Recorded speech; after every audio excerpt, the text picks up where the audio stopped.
வணக்கம் ஃப்ரெண்ட்ஸ், இன்றைக்கி என்ன பார்க்க போகிறோம்னா பிப்ரவரி மாதம் 18 நடந்த நடப்பு நிகழ்வு பற்றி பார்க்க போகிறோம். அதே மாதிரி நம்ம புதுசாக டெலிகிராம் குரூப் ஆரம்பிச்சிருக்கோம். அதுக்கு உண்டான லிங்க் கீழே இருக்குது. அதே மாதிரி 2 சேனல் ஃபியூச்சரில் ஸ்டார்ட் பண்ணலாம்னு அந்த சேனலுக்கு உண்டான லிங்க்கும் கொடுத்துருக்கேன். அதையும் சப்ஸ்கிரைப் பண்ணுங்கள். வாங்க வீடியோக்குள்ளே போகலாம். டிஎன்பிசி துளிகள் மாநிலத்தில் அறக்கட்டளைகள் அல்லது சமூக அமைப்பு அல்லது லாப நோக்கில் நிறுவனங்கள் ஒரு வளாகத்தை கொண்டு தனியார் பல்கலைக்கழகத்தை ஏற்படுத்துவதற்கான மசோதா தமிழ்நாட்டில் அரசானது அறிமுகப்படுத்தியது.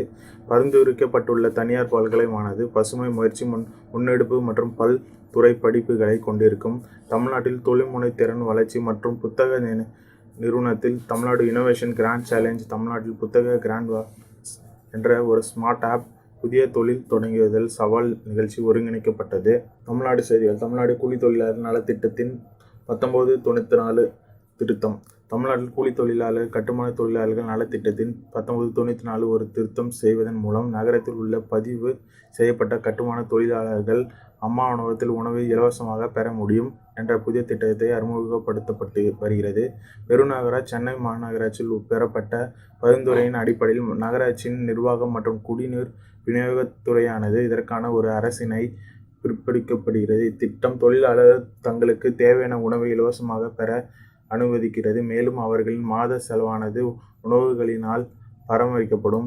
செலவின் அந்த உணவகங்களுக்கு தமிழ்நாடு கட்டுமான தொழிலாளர்கள் நல வாரியத்திலிருந்து. தேசிய செய்திகள்.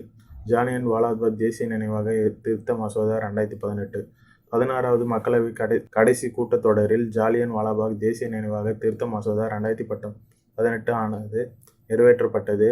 1919 ஆண்டு ஏப்ரல் மாதம் 13ஆம் தேதி அமிர்தசரசு ஜாலியன் வாலாபாக் கொல்லப்பட்டவர்களுக்கு மற்றும் காயமடைந்தவர்களுக்கு நினைவாக தேசிய நினைவகத்தை அமைப்பதற்கு 1951ஆம் ஆண்டு ஜாலியன் வாலாபாக் தேசிய நினைவு சட்டம் ஏற்படுத்தப்பட்டது.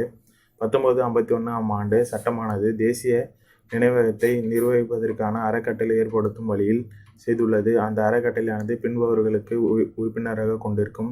தலைவர் மற்றும் பதவியில் பிரதமர், இந்திய தேசிய காங்கிரசின் தலைவர், மத்திய கலாச்சார துறை அமைச்சர், மக்களவையின் எதிர்க்கட்சி தலைவர். சுற்றுச்சூழல் செய்தி.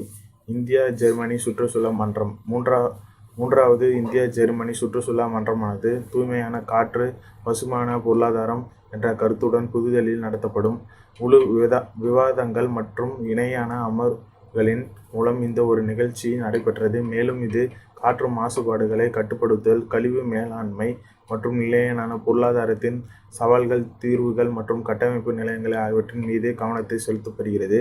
மேலும் இது பாரிஸ் ஒப்பந்தம் மற்றும் ஐநாவின் பணி நிறவால் 2030 ஆகியவற்றை மையம் கொண்டு தேசிய அளவில் நிர்ணயிக்கப்பட்ட பங்களிப்பு மற்றும் நீட வளர்ச்சி இலக்குகள் மீதான கவனத்தை செலுத்துகிறது. மாநில செய்திகள். மறுபக்க கொழுப்புகள் மற்றும் விழிப்புணர்வு. வணிக ரீதியாக கிடைக்கப்பெறும் உணவுப் பொருட்கள் உள்ள மறுபக்க கொழுப்புகளின் தீமையினை விளைவு குறித்து பொதுமக்களிடம் விழிப்புணர்வு ஏற்படுத்தும் செயல் நடவடிக்கை கேரளாவின் சுகாதாரத்துறை தொடங்கியுள்ளது. மேலும் மறுபக்க கொழுப்புகளுக்கென்று தற்போது நிர்ணயிக்கப்பட்டுள்ள சட்டப்பூர்வமான தகுதி நிலையை அவை பூர்த்தி செய்வதற்கான உள்ளூர் உணவு உற்பத்தி தொழிற்சாலைகளை அந்த செயல் நடவடிக்கை ஊக்குவிக்கின்றது. இந்த ஆண்டு காலம் செயல்பட திட்டமானது பின்வரும் குறிப்பிட்ட இலக்குகள் மீது கவனத்தை செலுத்துகிறது. உணவு வணிக நிறுவனங்களிடம் மறுபக்க கொழுப்பு மற்றும் உணவு வகையின மறுபக்க கொழுப்பவற்றை வகையில் எவ்வாறு பாதுகாப்பு குறித்து அறிவியல் பூர்வமாக அமர்வுகள் மற்றும் பயிற்சிகள் வழங்குதல். பிரபலங்கள், விருதுகள் மற்றும் நிகழ்வுகள். இந்தியா வெளியுறவுத்துறை அமைச்சரின் சுஷ்மா சுவராஜின் 3 நாடுகளின் சுற்றுலா பயணத்தின் போது ஸ்பெயின் அரசாங்கம் அவருக்கு புகழ்பெற்ற grand cross of the order of civil merit விருது வழங்கி கொள்வதாக வருகின்றது. இந்த விருதானது மைத்திரி நடவடிக்கையின் மூலம் இந்தியாவின் ஒரு துருவமான நடவடிக்கை எடுப்பது அங்கீகரிக்கப்பட்டது. ஸ்பெயின் அரசாங்கினால் வெளியுறவுத்துறை அமைச்சரும் வழங்கப்பட்டுள்ளது. மைத்திரி நடவடிக்கை என்பது 2015ஆம் ஆண்டு ஏப்ரல் மாதத்தில் நேபாளத்தில் ஏற்பட்ட நிலநடுக்கத்தின் போது அந்நாட்டில் இருந்து 71 ஸ்பெயின் மக்களை மீட்டு அவர்களுக்கு தேவையான நிவாரண உதவிகளை இந்தியா வழங்கியது. இதர செய்திகள். திரைப்படத்துறை பிரிட்டிஷ் மற்றும் சர்வதேச திரைப்படங்கள் வழங்கிய சிறந்த பங்களிப்பு கௌரவிப்பதற்கான ஒரு வருடத்திற்கு விருது வழங்கும் விழாவில் பிரிட்டிஷ் திரைப்படம் மற்றும் தொலைக்காட்சி கலை நிறுவனத்தில் Govt British academy of film and television arts விருதுகளை வழங்கப்பட்டன. தி ஃபேவரைட் என்ற ஆங்கில திரைப்படத்தை இந்திய திரைப்படத்தின் விழாவில் அதிகம் செலுத்தி 7 விருதுகளை பெற்றது.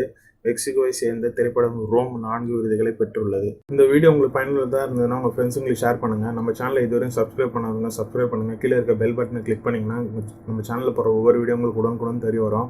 புதுசாக டெலிகிராம் குரூப் ஒன்று ஆரம்பிச்சிருக்கேன். அதுக்கு உண்டான லிங்க்கும் கீழே கொடுத்துருக்கேன். அதே மாதிரி 2 சேனல் ஸ்டார்ட் பண்ணலான்னு இருக்கேன். அதுக்கு உண்டான லிங்க்கும் கீழே கொடுத்துருக்கேன். அதையும் சப்ஸ்கிரைப் பண்ணுங்க. ஃபியூச்சரில் பெட்டர் கண்டென்ட் போடுவோம். நன்றி. I never made it.